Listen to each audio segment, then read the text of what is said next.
বাচ্চারা ফুচকা খাওয়ার জন্য বায়না ধরছে, তার জন্য একটু ফুচকা ভাজার জন্য চেষ্টা করলাম।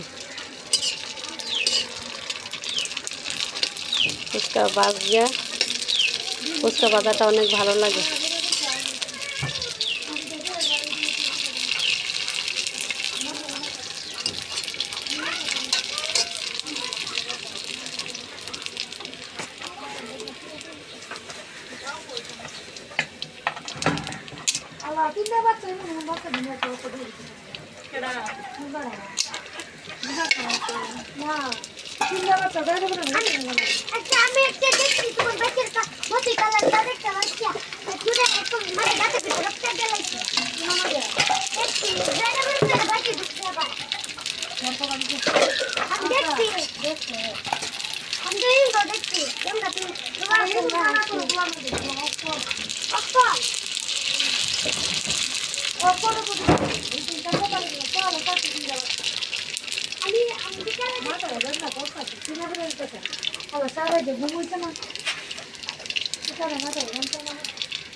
ফুচকার মধ্যে জানি কি আছে, ফুচকার লাগে বাচ্চারা অনেক পাগল,